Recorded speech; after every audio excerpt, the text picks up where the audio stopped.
আচ্ছা, আপনি তো এখানকার ম্যানেজার হিসেবে আছেন, ঘুরে দাঁড়ান ভাই, আপনি তো ম্যানেজার হিসেবে আছেন।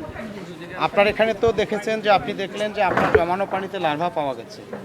এখানে আমাদের মাননীয় মন্ত্রী মহোদয়ের নেতৃত্বে যে টাস্ক ফোর্স গতকাল গঠন করেছে, কমিটি এসেছে, আমাদের ম্যাজিস্ট্রেট আছে, সে এখন আইন মোতাবেক ব্যবস্থা, যেহেতু অভিজাত এলাকা আপনার রেস্টুরেন্ট, আপনি এত সিটি কর্পোরেশনে এতদিন ধরে এত পরিষেবা নেওয়ার পরে কিন্তু আপনি যথাযথ ব্যবস্থা নেন।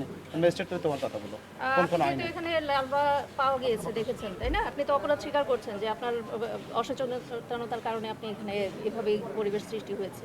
আপনার অপরাধটা আপনি স্বীকার করছেন? তাহলে আমি সেক্ষেত্রে আপনাকে 50,000 টাকা জরিমানা করছি, অনাদায়ে 2 মাস জেল দিয়ে দিচ্ছি। দণ্ডবিধির 1860 ধারার 269 ধারা মোতাবেক আপনাকে জরিমানা করা হয়েছে। দণ্ডবিধির 1860 সালের দণ্ডবিধি 1860 সালের 269 ধারা মোতাবেক ওনাকে জরিমানা করা হয়েছে 50,000 টাকা অনাদায়ে, আর অনাদায়ে ওনাকে 2 মাস জেল দেওয়া হয়েছে। আর আমরা এই স্টিকারটা লাগিয়ে দিয়ে যাব এই রেস্টুরেন্টের সামনে, এই স্টিকারটা দিয়ে যাব যাতে পরিষ্কার পরিচ্ছন্ন না করা। এটা যেহেতু আমাদের এখানে বলাই আছে যে অস্তিত্ব পাওয়া গিয়েছে, তাহলে সাধারণ মানুষ সচেতন হবে এবং সহজে এটা সম্পূর্ণভাবে পরিষ্কার না করা পর্যন্ত এখান থেকে সবাইকে একটু সচেতন থাকতে হবে। জি, ধন্যবাদ। আপনার টাকাটা দিবেন, দিয়ে দেন। পেশকা সাহেব ব্যবস্থা নেন, ওনার সাথে থেকে আপনি ব্যবস্থা নেন। আমরা দেখি কোনটাতে পাওয়া গেছে, ওটাতে পাওয়া গেছে, দেখি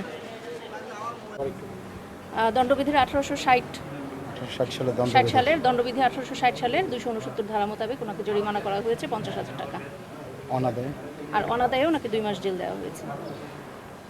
আর আমরা এই স্টিকারটা লাগিয়ে দিয়ে যাব এই রেস্টুরেন্টের সামনে, এই স্টিকারটা দিয়ে যাব যাতে পরিষ্কার পরিচ্ছন্ন না করা।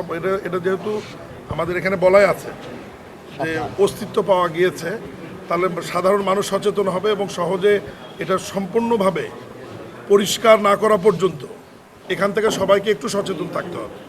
জি, ধন্যবাদ। আপনার টাকাটা দিবেন, দিয়ে দেন। পেশকা সাহেব ব্যবস্থা নেন।